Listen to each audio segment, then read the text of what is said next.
Hello and welcome to JAMA Network Open Conversations. I'm Angel Desai, Associate Editor for JAMA Network Open. Today we are speaking with Dr. Marshall Chin and Dr. Lucila Ohno-Machado about guiding principles to address the impact of healthcare algorithms on racial and ethnic disparities in health and healthcare. Welcome to the both of you. To begin, can you please introduce yourselves? I'm Marshall Chin. I'm a general internist and health services researcher at the University of Chicago, and I develop and implement interventions to advance health equity. I'm Lucila Ohno-Machado. I'm professor of biomedical informatics and data science and chair of this section at Yale School of Medicine.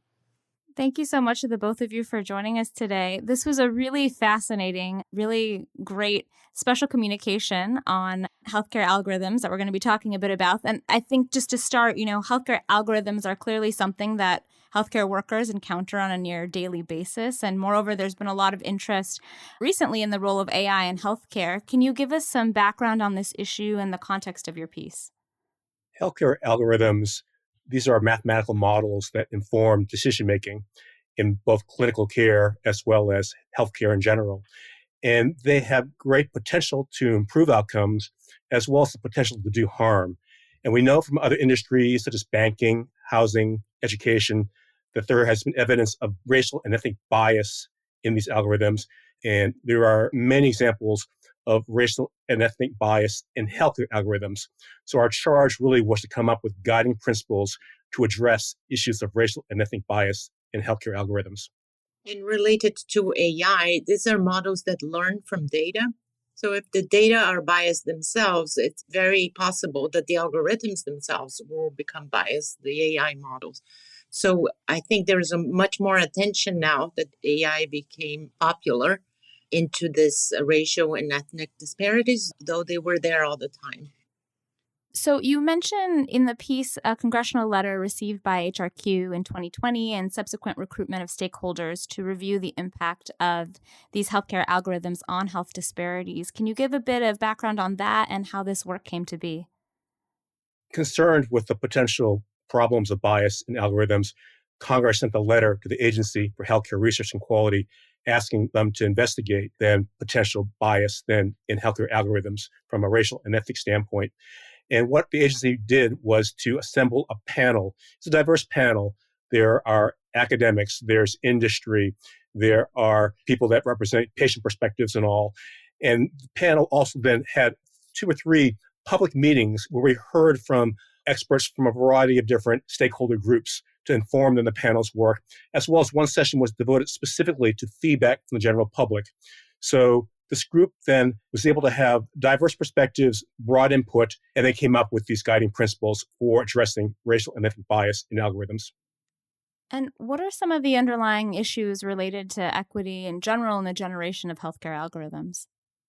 The data may be biased as these models are created. So even though they might prove accurate or well-performing for the same type of data, if the data from which they were trained is not representing the full population, then there might be biases. One way to think of it, Angel, is that there's something called the algorithm life cycle. This is from beginning to end, first coming up with the problem the algorithm is designed to solve, finding the data to develop the algorithm on, actually developing the algorithm, deploying the algorithm in the field, and then monitoring the effects of the algorithm. And as Lucila said, there can be bias that enters in both the data entry point, what data you choose, but then all different aspects of that life cycle. So we need to think about equity and potential biases throughout the entire algorithm life cycle. And so based on this sort of consensus that you've discussed in relation to this panel, can you provide a broad overview of the guiding principles developed for the use of algorithms in healthcare in this context? There's 5 guiding principles. The first one is that we should promote health and healthcare equity in all the different phases of an algorithm's life cycle.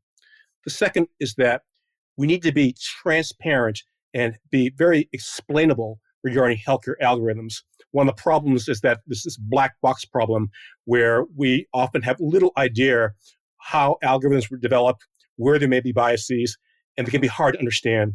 The third is that we must authentically involve the community in all aspects of the algorithm lifecycle. A fourth is that we need to explicitly identify and discuss fairness issues and trade-offs within algorithms. And then fifth, we must explicitly identify accountability for equity and fairness issues. So we should have all the different relevant stakeholders be accountable for ensuring this equity. Yeah, I would just add that while some of these items refer to the development of the algorithms of the developers, there is a lot of importance paid on how they are used. So the accountability part is as much as on the developers as it is on the users of the algorithms. And there was a line that I really appreciated. You mentioned in the piece that technical definitions and metrics of fairness often do not translate clearly or intuitively to ethical, legal, social, and economic conceptions of fairness. I wonder if you could speak more about that and also potentially how to mitigate that concern in thinking about these healthcare algorithms. So that's one of the challenges of this field, that it can start getting kind of arcane and very technical. The bottom line, though, is that biases can affect then patient outcomes, as well as fairness in the way that resources are allocated to different patients and communities. So that's the bottom line to ensure that fairness. There are, from a technical standpoint, a variety of ways to measure and then to try to address algorithmic bias. They basically have to do with trade-offs between trying to maximize the overall accuracy of an algorithm across all patients and minimizing then the differences in the accuracy of that algorithm across different populations. And so again, it's not necessarily a one-to-one mapping between the technical ways you think about fairness and then the more common sense issues. But the bottom line, from a general societal standpoint, we need to make sure there are equitable patient outcomes as well as an equitable distribution of resources to different patients and communities. One way to think about this is, as Marshall had said, whether you're trying to minimize the overall error for the whole population. However, if you're making mistakes consistently in a smaller portion of the population, that needs to be considered because you might be unfair to that population while you are overall minimizing the error of the algorithm. And this is one reason why ensuring algorithmic fairness needs to be a team sport.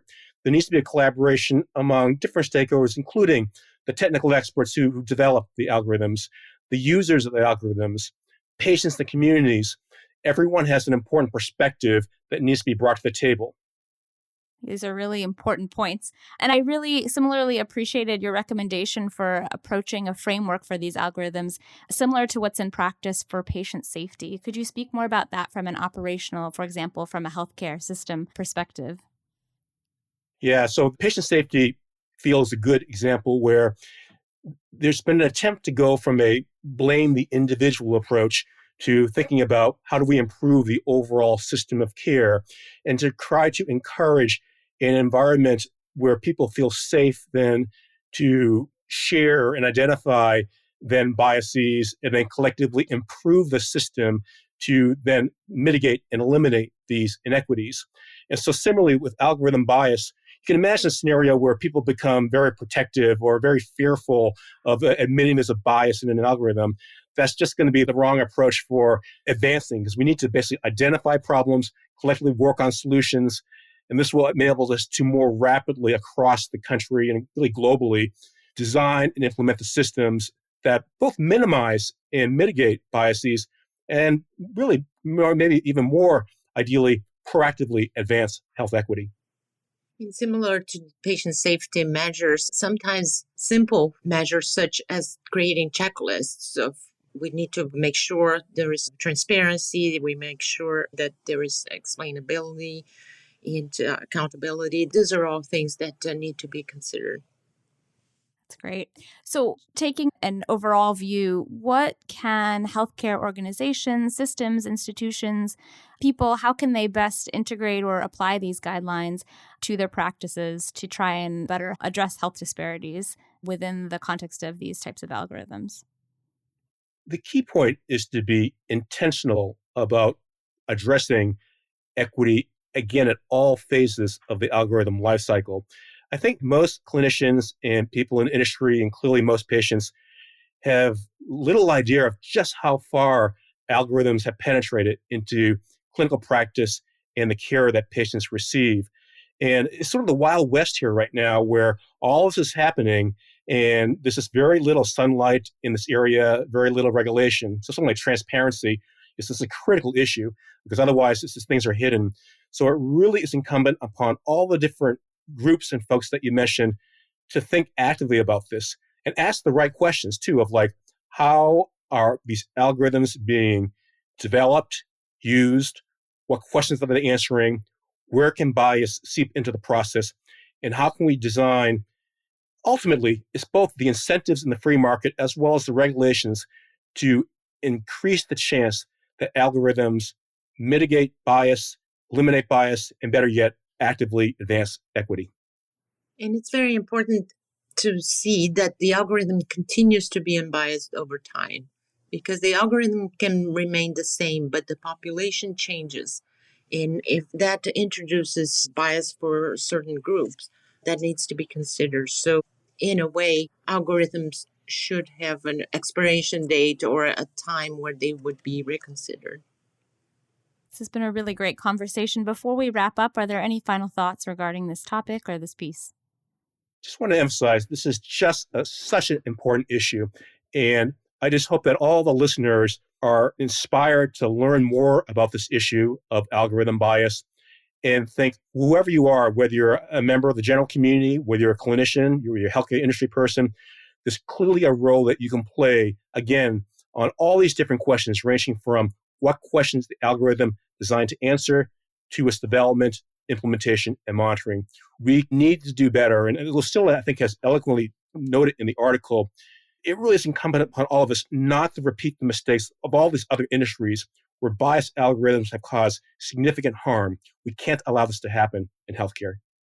Yeah, we are all responsible for the development, the validation, and the implementation of these algorithms.